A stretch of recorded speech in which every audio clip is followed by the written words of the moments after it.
የኢትዮጵያ ሕዝባዊ አብዮታዊ ፓርቲ ኢህአፓ እየተዘጋጀ የሚቀርብ ፍኖተ ዲሞክራሲ የኢትዮጵያ አንድነት ድምፅ ነው።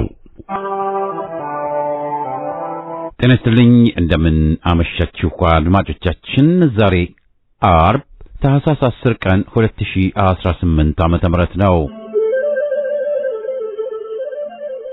የደምቢ ዶሎ ዩኒቨርሲቲ ተማሪዎች የነበሩትና በአክራሪ የኦሮሞ አሸባሪዎች የታገቱት ተማሪዎች ጉዳይ እስካሁን እልባትን አላገኘም። ብዙዎቹ ልጃገረዶች የሆኑት እነዚህ የአማራ ወጣቶች ከታገቱ አርብ ታህሳስ 10 ቀን 2174 ቀናት አለፋቸው። የወጣቶቹ ሰቆቃ ያብቃ እንበል። እስከ መቼ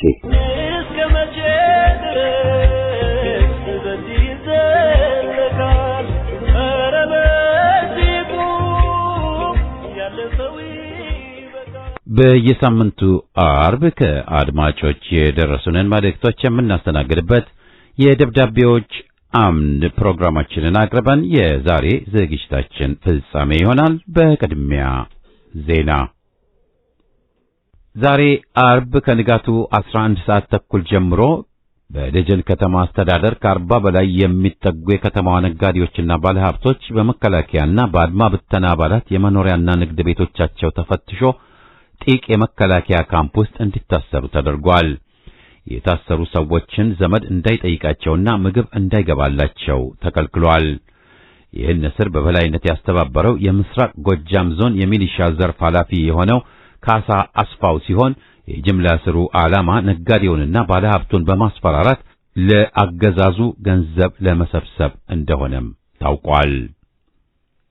ደቡብ ወሎና ሸዋ አዋሳኝ ላይ የምስራቅ አማራው ምኒልክ እዝና የደቡብ አማራ አሳምነው እዝ በጋራ በመሆን ለሶስት ተከታታይ ቀናት ባደረጉት ተጋድሎ በአገዛዙ ኃይል ላይ ከባድ የሆነ ኪሳራ አድርሰዋል። የፋኖ አርበኞች በአገዛዙ ተጨማሪ ጦር እንዳያስገባና ያለውም እንዳይወጣ መንገዱን በመዝጋት በወሰዱት የተቀናጀ እርምጃ በአገዛዙ ኃይል ላይ ከሞራላዊ ኪሳራ ጀምሮ ከባድ የሆነ ሰብአዊና ቁሳዊ ኪሳራ እንዳደረሱበት ከደረሰን መረጃ መረዳት ችለናል። በአሩሲና አካባቢው የተጀመረው ኦርቶዶክሳውያንን በሞት የማጽዳት ፕሮጀክት በሌሎች ዞኖችም ተጠናክሮ እንደቀጠለ ታወቀ። ሐሙስ ታህሳስ 9 ቀን ከአርሲ ሮቤ በትንሽ ኪሎ ሜትር ርቀት ላይ በምትገኝ አኪያ በምትባል ቀበሌ በግብርና ሥራ ላይ የነበሩ 5 የአንድ ቤተሰብ አባላት ተወስደዋል። ያሉበትም አይታወቅም ተብሏል። እነዚህም ነጋሽ ማሞ፣ ሐምዴ ማሞ፣ ፈጠነ ማሞ፣ ዘይየደ ውድነህና ዮሐንስ ሰለሞን የሚባሉ ናቸው። በጋምቤላ ከተማ ፖሊስ አዛዥ ላይ ግድያ መፈጸሙን ተከትሎ ከማክሰኞ ረፋድ ጀምሮ የዕለት ተዕለት እንቅስቃሴዎች መቋረጣቸው ታወቀ። በከተማይቱ የተለያዩ አካባቢዎች ረቡዕና ሐሙስ የመሳሪያ ተኩስ እየተሰማ እንደሚገኝም ነዋሪዎቹ ገልጸዋል።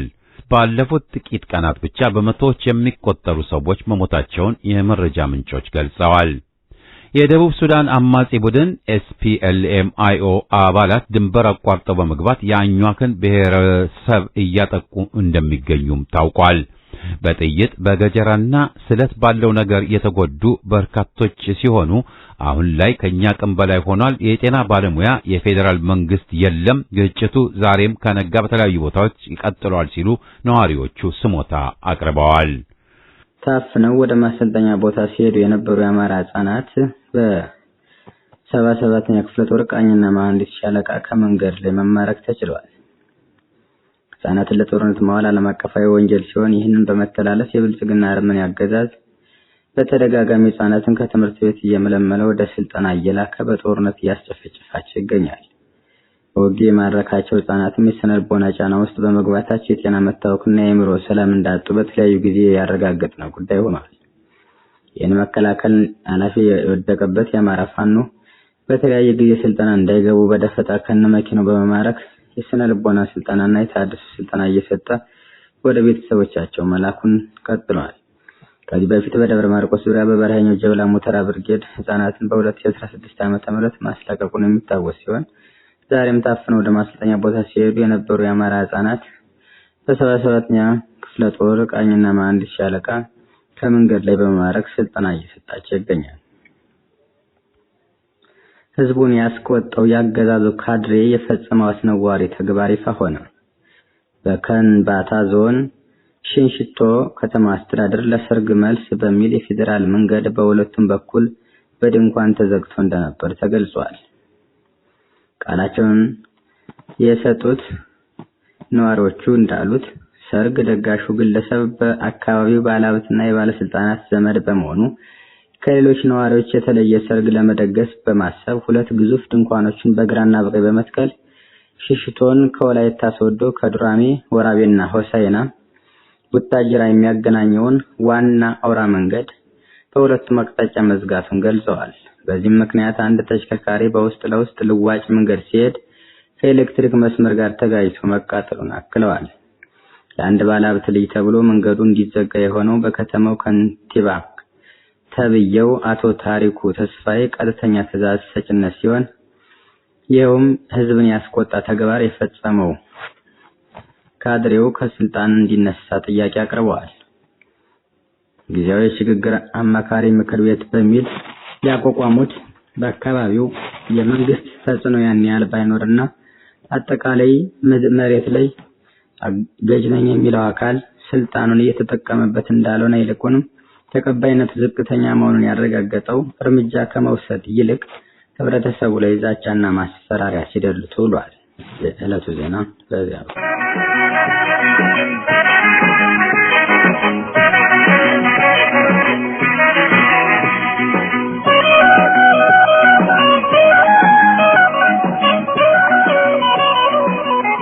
ደብዳቤዎች አምድ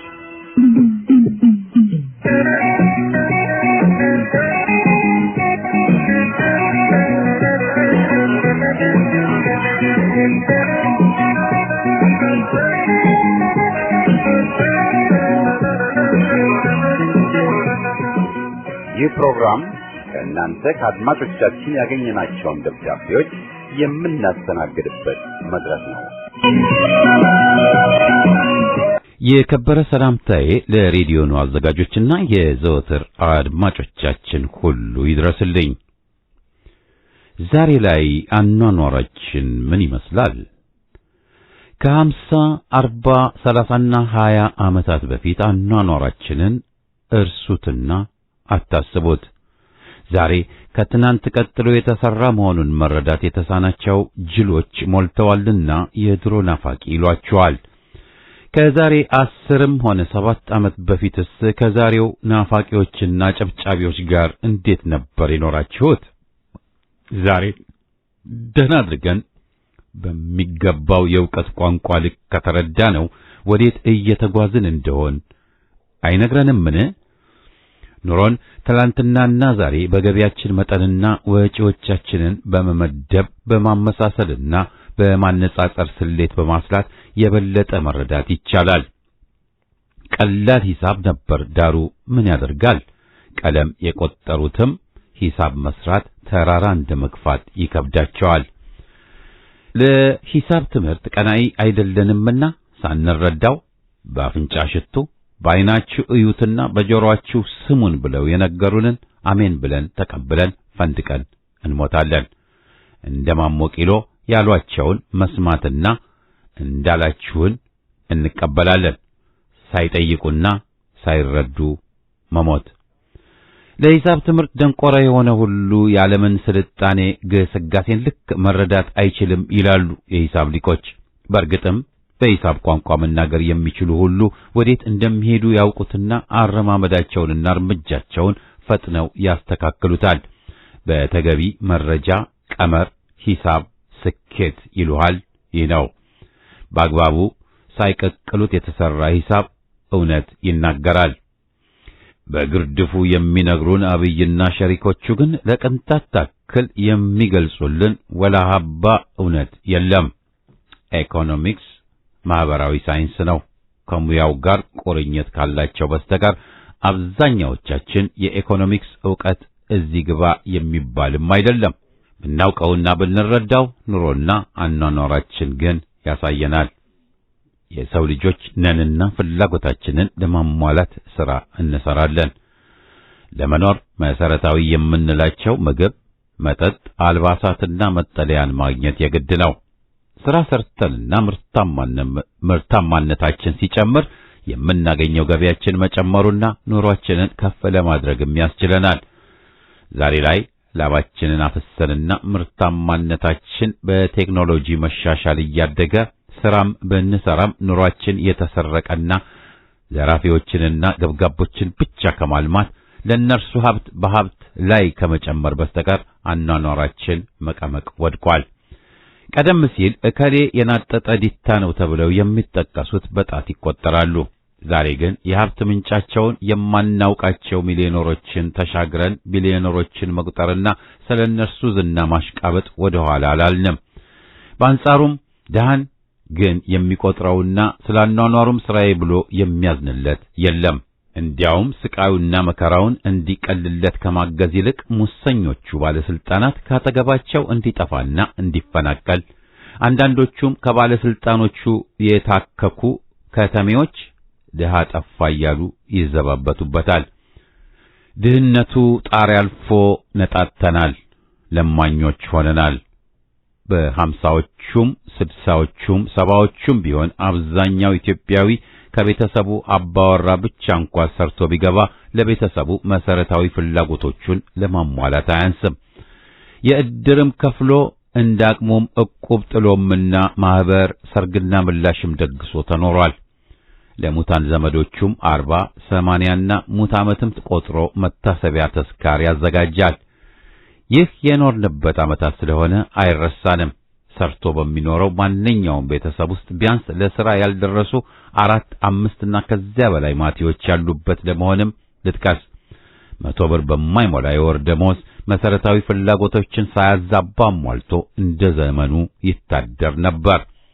የምግብ፣ የመጠጥ፣ የኃይልና ማገዶ፣ የቤት ኪራይ፣ የመጓጓዣ፣ የሕክምናና መድኃኒት፣ ለቤተሰቡ ልጆች የዓመት አልባሳትና የትምህርት ቤትና አስፈላጊ መሳሪያዎች ማቅረብ አቅም አንሶት አያውቅም። አባወራም በሌለበት እናት ባህላዊ መጠጦችን በማዘጋጀትና ጉልት ገበያን በመቀመጥ የዕለት ገቢዋን ሰርታ በመፈለግ በጤና ካሉ ልጆቿን ትምህርት ቤት ለመላክ አታንስም። ይሄ የተመሰቃቀለና ፍትሃዊ ያልሆነ የሀብት ክፍፍል የሌለበት የኢኮኖሚ ፖሊሲ ለሰራተኛው ሕዝብ ደንታም የለው። ትናንት ሥራ ሰርተን በምናገኘው ገቢ እንደ በለጸጉት አገሮች ሕዝብ ቅንጦት የበዛበት ኑሮ ባንኖርበትም መሰረታዊ ፍላጎታችንን ለማሟላት ግን ችለን ነበር። በመሆኑም ዛሬም ከቤተሰብ ውስጥ ጊዜያቸውን በሥራ የሚያሳልፉ አባትና እናት ገቢም ጨምረን ለመኖር ለምን አቃተን? ማን ነው የሚሰልበን? ማን ነው ልፋታችንን የሚነጥቀን? የላባችን ፍሬ ካልኖርንበትና ተመጣጣኝ ማህበራዊ አገልግሎት ካገዛዙ ካላገኘንበት የት ነው የሚገባው? መጠየቅ ያለብንና መፍትሄ እንድናገኝ የምናነሳቸው ዋነኛ ጥያቄዎች መሆን አለባቸው እንጂ የባሰ አታምጣ ብለን ወደ ላይ አንጋጠን የምናልፈው ጉዳይ አይደለም። ሰለሞን ታምሮ አየለ ነኝ ካለሁበት።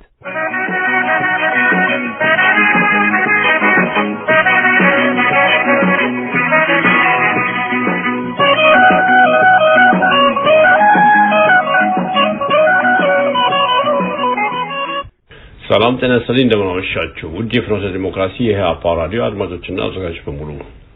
ውድ አድማጮች ሆይ ዛሬም እንደወትሮው በእብሪት ራሱን ያነገሰው አውሬው አብይ በአማራ ሕዝብ ድጋፍ ያገኘው ስልጣን ለምን በዚህ ሕዝብ ላይ ጭካኔ በሞላበት መንገድ ይህን ሕዝብ ካልጨረስኩ አለ።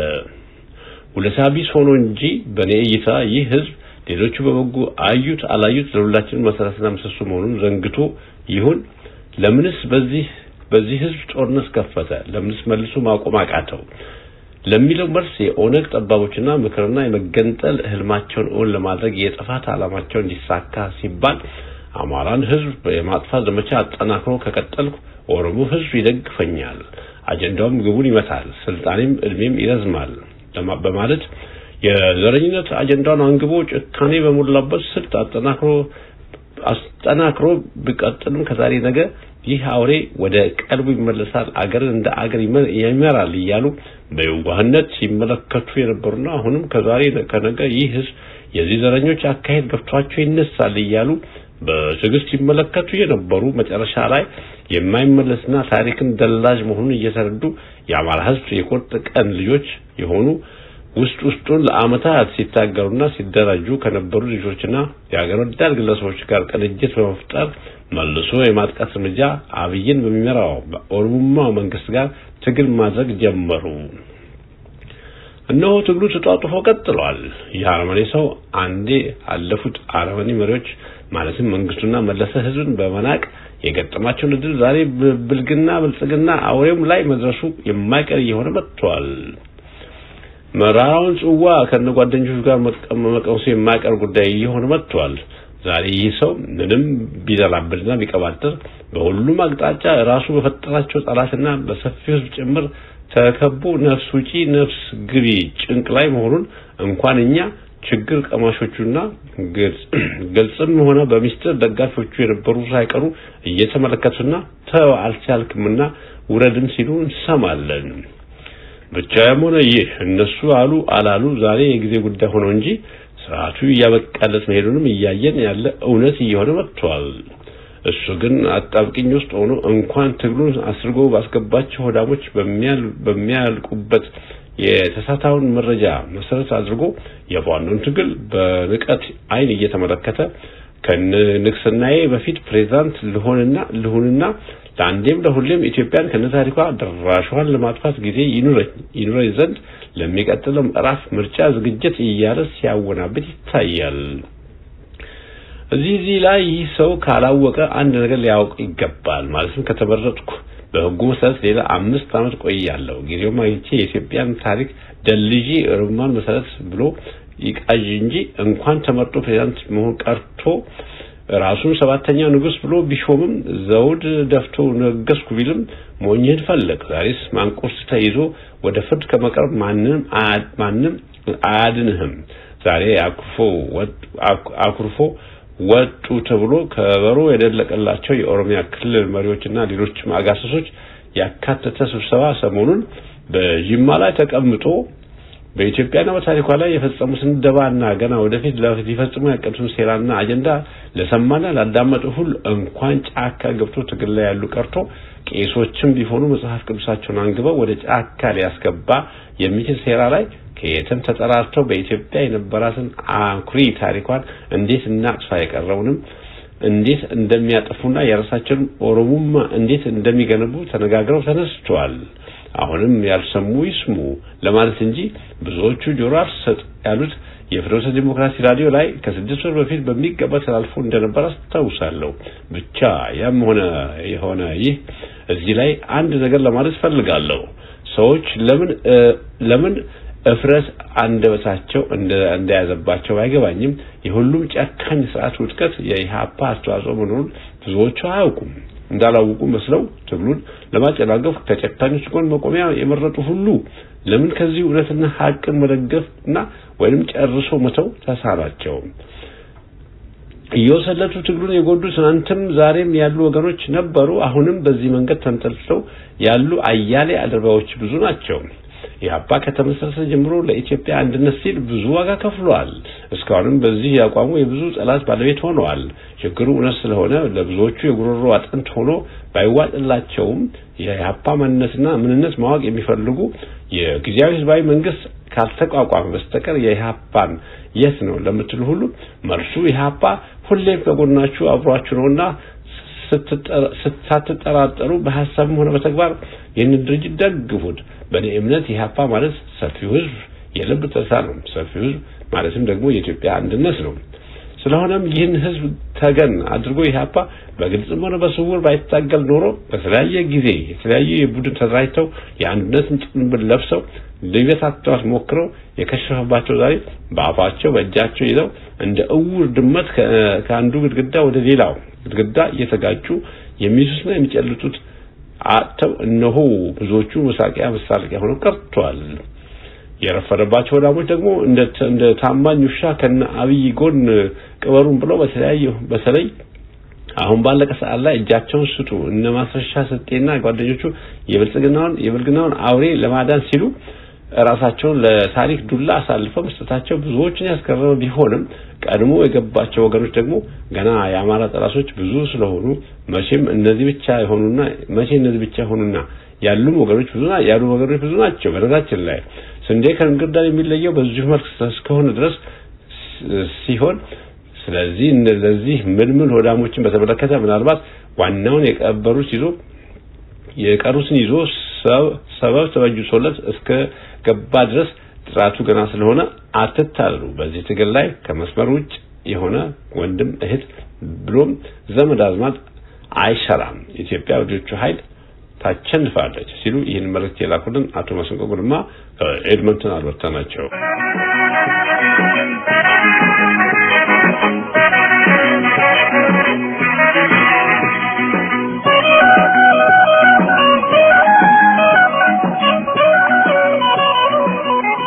ለፍኖተ ሬዲዮ አዘጋጆችና አድማጮች ልባዊ ሰላምታዬ ይድረስልኝ።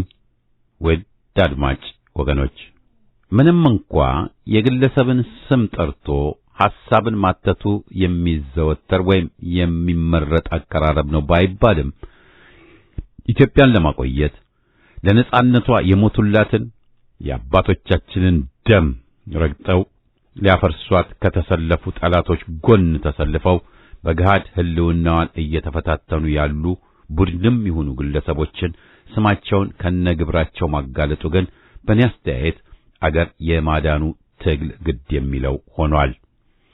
ማንኛውም ግለሰብ የአገርን ዕጣ ፈንታ በሚመለከት ጠቃሚም ይሁን ጎጅ ይፋ ወጥቶ የፖለቲካ ዓላማን ካራመደ ስሙ አይነሳ የሚለው የሚያስኬድ አይደለም። ሙቀቱን ከጠላሽ ማድቤት ካልባልገባሽ እንደሚሉት ማለት ነው። በተለይ ደግሞ የአሁኑ ዘመን ከሃዲዎች ወዳጅ መስለው ከትግሉ ጎራ ተመሳስለው አገርን ብዙ ጎድተዋል፣ በመጉዳትም ቀጥለዋል። ባለፉት 40 ዓመታት አገርን ህዝብን ክደው ኢትዮጵያን አዳክሞ ለማፍረስ የጠላትን እኩይ ዓላማ ለማስፈጸም መርሃ ግብር ነድፈው ከሚንቀሳቀሱ የወያኔና የኦህዴድ ኦሮሞማ ተገንጣይ ቡድኖች ተባብረው ከወያኔም ከዚያም ለቀጣዩ ሰው በላ የጦት ልጅ ለአብይ አህመድ አሊ ወደ ስልጣን መምጣት መሪ ተዋናይ የነበሩ ብዙዎቹም በአገር ክህደት ወንጀል የሚጠየቁ ህሊና ቢስ ግለሰቦችና ቡድኖች የዘረኛውን ስርዓት ለማስቀጠል ዛሬም አይን አውጥተው ያገዛዙ ተቃዋሚ፣ የሽግግር መንግስት ደጋፊ፣ አገርን ታዳጊ፣ ጥምረት፣ ትብብር፣ ንቅናቄ ምንትስየ በሚል በሶሻል ሚዲያ ሰራዊት የሚያስተጋቡት ዋናው የህዝብን ትግል አቅጣጫ የማሳት ስምሪት ሲሆን ሌላው ስምሪታቸው ደግሞ በፋኖ አርበኞች ሰርጎ በመግባት መከፋፈል፣ አቋመ ጠንካራና ለጠላት የማይገዙ የፋኖ አርበኞችን መምታት፣ ማስመታት። በዚህ ውስጥ ባንዶች ደባ ከተገደሉ የፋኖ አርበኞች መካከል ሻለቃ ኡባንተ አባተ፣ ኮሎኔል ታደሰ ከፍ ያለው ደሴ፣ ዋዋ ጎቤ፣ ሻለቃ ወንዶሰን፣ መቶ አለቃ ሙላት አሳልፈው የሰጡት ኮማንደር አሰግድ የሚጠቀሱ ናቸው። ሰርገጎብ ባንዶች ያደረጉትን ፋኖ ከወያኔ ጋር እየሰራ ነው የሚል ፕሮፓጋንዳ ማስተጋባት፣ በፋኖ ስም ዝርፊያ፣ እገታ፣ አስገድዶ መድፈር፣ ነዋሪውን ማንገላታትና ተመሳሳይ ወንጀሎችን በመፈጸም ፋኖን ከህዝብ ለመነጠል የሚንቀሳቀስ ስምሪት ነው። የህዝብ ጠላቶች ዓላማ የመጀመሪያውና ሁለተኛው ስምሪት በመናበብ ትግሉን ማስጠለፍ ነው። ከጠላት ሁሉ አደገኛው የውስጥ ጠላት ሲሆን ከጦርነት ሁሉ አስቸጋሪ የሚሆነውም የውስጥ ማጽዳቱ ነው።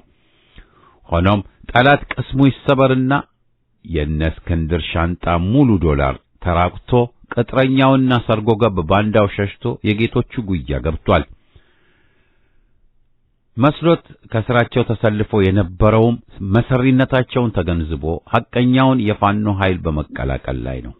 ደባው የከሸፈበት የኦሮሞማው አገዛዝም ይህን ክስረቱን ድል አስመስሎ ለመሸጥ እጅ ስጡ ፕሮፓጋንዳ ማስጮሁን ተያይዞታል።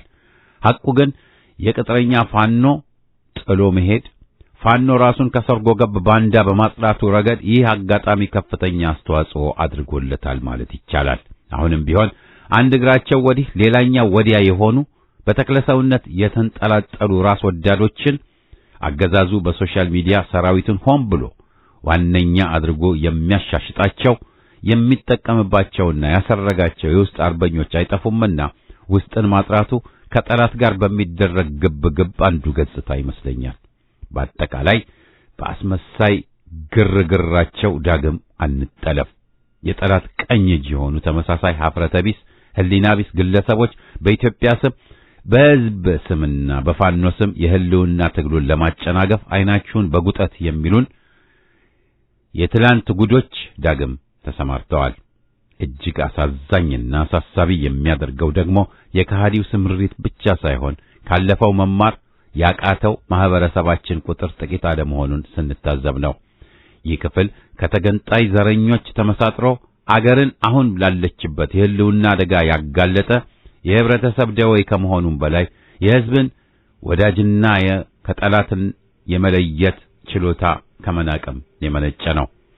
ታሪክን የረሳ ስህተቱን ይደግማል ነውና አንድ የታሪክ ተመራማሪ የማውቀው ታሪክ ቢኖር የሰው ልጅ ከታሪክ አለመማሩን ነው ማለታቸው ትክክል ለመሆኑ ኢትዮጵያውያን የእውን ምስክሮች ሆነናል ማለት ይቻላል። ያሁኑን ለመረዳት ያለፈውን በተከናወነበት የዘመን ድባብ በጥንቃቄ በመመርመር ለወደፊት በሚያስተምር ዘዴ እየተመላለሱ ማናበብ አስፈላጊ ነው የሚባለው ለዚህ ነው።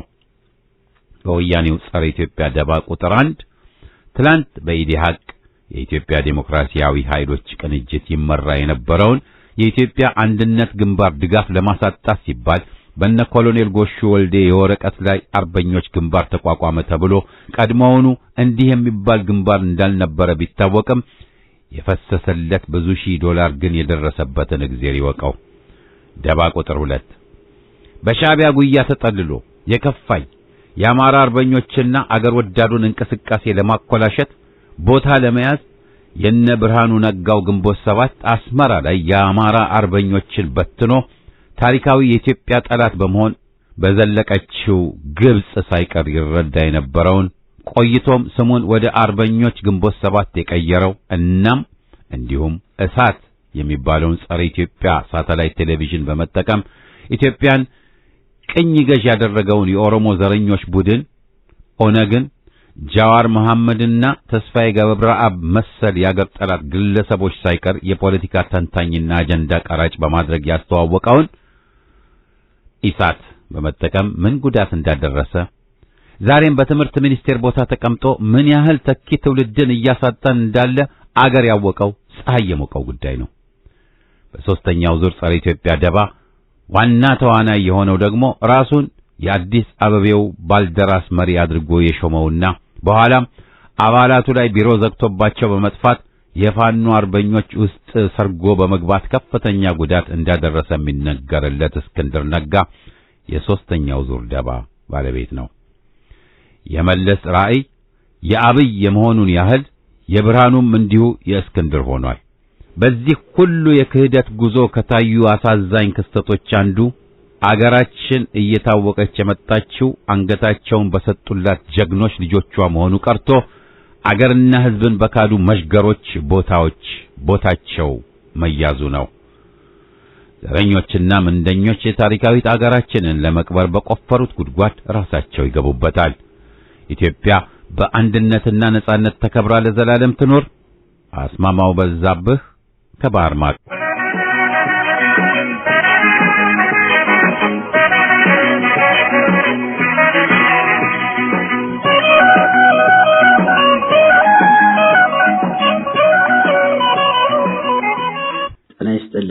የፍኖተ ዲሞክራሲ ደብዳቤዎች አምድ ዝግጅት ክፍልና የዚህ ተወዳጅ ፕሮግራም አድማጮች እንደምሰምታችኋል። ጦረኛውን በጦር ባንዳውን በባንዳ የትግላችን ትልቁ ትግል ባንዳና ሆዳምን መታገል ነበር። በየትኛውም ዓለም በሁለት ተቃራኒ ኃይሎች መካከል የሚካሄድ ትግል ጦርነት የትግሉ ዋና ኃይሉ ባንዳና ሆዳም ነው። በማንኛውም ጦርነት ውስጥ የትግል ኃይል ወይም የትግሉ ድካም ባንዳን አለመጽዳትና አለመጠቀም ነው። በትጥቅ ትግል ይሁን በሰላማዊ ትግል ባንዳና ሆዳም ይኖራሉ። እነዚህ አካላት ወይ ስትጠቀምባቸው ወይ ደግሞ ስታጠፋቸው ትግሉን በድል ልታጠናቅቅ ትችላለህ። ባንዳን ከጥላት በኩል መልመለ ልትጠቀምበትም ትችላለህ። ያንን ባንዳን ተጠቅመህ በውስጥ ያለን ጥላት የላከውን ባንዳ ማጽዳት ትችላለህ። ስለዚህ ባንዳን በመጠቀምና በማጽዳት ጥላትን ማጥፋት ይቻላል። በጦርነት ጊዜ የተቃራኒ ኃይል ጥላት እንቅስቃሴዎች በባንዳና በሆዳም የአደባባይ ጩኸት ከተከናወነ እመነኝ ጥላት ተዳክሞ በትንትን ሊወጣ ጫፍ ደርሷል ማለት ነው።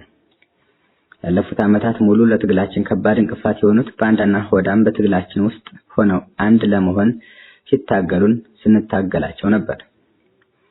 የትግሉን ጉዞ ያስረዘመው የብልጽግና ጦር ሳይሆን በራሳችን ውስጥ የነበሩ ባንዳዎች በመታገል ነበር። ጠላት ብልጽግና በውስጣችን ያሰማራው ባንዳና ሆዳም ሳይሳካለት ሲቀር ይህችን ከላይ እየተሯሯጠ ወደ ቤቱ እየገባ ሲሆን የብልጽግና ሚዲያም ሆነ እንቅስቃሴ የሚያንጸባርቁት እነዚህ ባንዳዎች ናቸው። ስለዚህ የብልጽግና ውድቀት እንደማሳያ ባንዳና ሆዳም መጮህ ሲያበዛ ነው። ባንዳ በማንኛውም ጦርነት ወይም ትግል ውስጥ አለ። የሀያላን ሀገሮች በአፍሪካም በመካከለኛው ዓለም በሚያካሄዱት ወረዳ ለትግል ዋና ተዋናዮች የሚያደርጉት ጦርነት በሚያካሄዱት ሀገር ባሉ ሆዳምና ባንዳዎችን በመጠቀም ነው።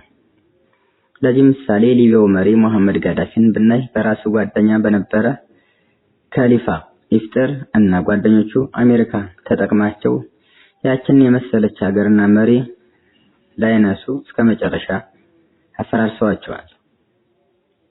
በመካከለኛው ምስራቅ እንዲሁ። ስለዚህ ባንዳና ሆዳም በማጥፋትና በመጠቀም ልንሰራ ይገባል። የራስን ባንዳ በማጥፋት የጥላትን ባንዳ በመጠቀም ባንዳን በባንዳ ጦርነትን በጦር መታገል ግድ ነው። በትግራይ ጦርነት ጊዜ አንድ የሰማሁትን የባንዳ አጠቃቀም እንገራችሁ። ወያኔ ደሴና ኮምቦልቻ ሊገቡ ሲሉ የአንድ የብልጽግና የመከላከያ አመራር የነበረ አዋጊ በነጌታቸው ረዳ ይገዛና ደሴና ኮምቦልቻን ሊለቅላቸው 60 ሚሊዮን ብር ተደራድረው ነጌታቸው ረዳም እሺ ብለው የሰው ልጅ ቦሮ ሜዳ እና ኩታበር ላይ እንደ ቆሎ እየረገፈ እሱ ጦሩን ወደ ምዕራብ ወረዳ እንዲያፈገፍግ አደረገ። በዚያን ጊዜ ይህ የመከላከያ አዋጊ እንዴት ብዬ ልምጣ ስላቸው እናንተ ጋር የኛ ልጆች ስላሉ አብራቸው ጠብቀን ብለው የደንብ ልብሱን ቀይሩ ሲቪል መስሎ ጫካ ውስጥ ሊገናኙ ተቀጣጣሩ። ወያኔ በ20 ኮምቦልቻና ደሴ ልትገባ በ19 ከወያኔ ደህንነቶች ጋር ከኮምቦልቻ ተገናኝተው የገንዘቡን አቀባበል ተወያይተው ጨረሱ። ይህ የብልጽግና የመከላከያ አመራር የነበረ ባንዳ ወታደሩን ወደ ኋላ አሽሾ ወያኔ ደሴ ሲገባ እነሱ በቃላቸው መሰረት ብሩን በሻንጣ ተሞልቶ ተሰጠውና ተሸክሞት ለአንድ ቀን አደረ። በሁለተኛው ቀን ግን እነሱ ደሴና ኮምቦልቻ መቆጣጠራቸውን ሲያውቁ ይህን የመከላከያ የብልጽግና አመራር ጦሩን እኛ ገብተናል፣ ተሳክቶልናል፣ ደሴና ኮምቦልቻን ይዘን ወደ አዲስ አበባ ልንገባ ነው እናመሰግናለን ብለው በል አንተ ለራስህ ያልሆንክ እኛንም ልትሆነን አትችልም ብለው የፍጥኛ ስራው እስከ ወዲያኛው ሸኙት። ስለዚህ ወገኔ ሆይ ባንዳ በባንዳ ጦረኛን በጦር መታገል ግድ ይላል እና ትግላችንን ቀጥል። የአማራ ትግል ከዚህ በኋላ ከፍተኛ ሁኔታ ማጥፋት ያለበት ባንዳና ሆዳም መሆን አለበት። ስለሆነም በየሜዳው እየዞርክ ትግላችንን ለማጣጣልና ስም ለማጥፋት የምትሯሯጥ ባንዳ እመነኝ እርምጃው በይፋ ይጀምራል። ባንዳና ሆዳምን በማጽዳት ሂደት ምንም አይነት ምህረት ሊኖር አይችልም። ስለዚህ የብልጽግና ባንዳ ሆነ ሆዳም ቆም ብለህ በማሰብ ይቅርታ በመጠየቅ ከወዲሁ ራስን ልታረም ይገባል ሲል ከግንባር እነሆ በማለት መልእክቱን ቋጭቶልናል።